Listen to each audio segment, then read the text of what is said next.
Now, Ghana's housing deficit is estimated at over 1.7 million housing units since the year 2000. President Akufo-Addo promised to waive off the 5% VAT NHIL on real estate sale as a way to address high housing cost. What has been the impact of the abolition of the tax on bridging the gap of the deficit? On JoyNews agenda today, we look at the current situation and the future of the sector. Prince Apia reports. In Ghana, acquiring a place of abode is as difficult as getting a camel through a needle.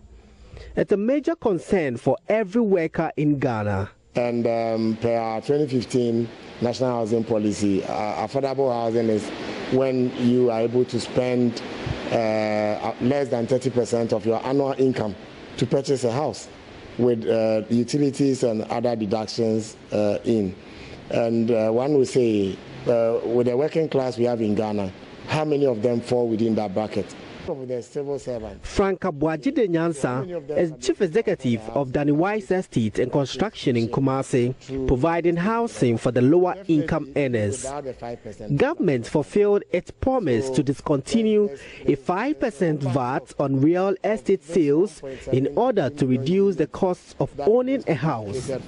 For Mr. Nyansa, despite the abolition of the tax, it is still difficult getting people to buy houses. It brought certain prices of some of the houses down, but the question still remains, are people buying them? If the 5% without, still people are not able to purchase, then it means that we have a problem. So for 1.5 years, I think I still see them as still putting things in place, trying to work things out in terms of the housing sector. But is it what the entire real estate industry need? In able to meet the housing needs, we should calm down, target the lower income earners. Let's do a proper structure for them. Let the Ministry of Works and Housing know that they are the majority. They need these structures. Not going forward, expectations are government provides a real estate fund to support real affordable housing for the ordinary Ghanaian. We've called for the setup of the Ghana Real Estate Authority, which will give birth to the fund. The fund will be like a fund basket where every developer who would want to go into affordable housing would assess. And then there will be the government's control on your pricing. So, because the government gave you the money, and they would have control on telling you the ceiling of a 2-bedroom, the ceiling of a 3-bedroom, to be able to make it cheaper for civil servants and the Ghanaian populace. But until that is done, every developer wants higher interest, higher returns on its investment. So you can't force them to beat their prices down when you are not offering any support.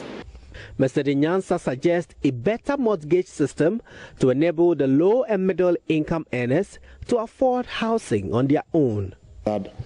They should be able to make sure construction industry uses more indigenous materials in construction to make buildings affordable. For them to focus on trying to break certain monopolies that some industry players, input suppliers like the cement industry is enjoying.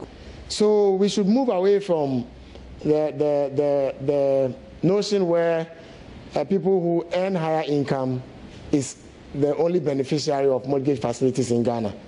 Otherwise, the gap will still get widened. It is obvious the government needs to do more for the housing industry to make shelter really affordable for the ordinary Ghanaian.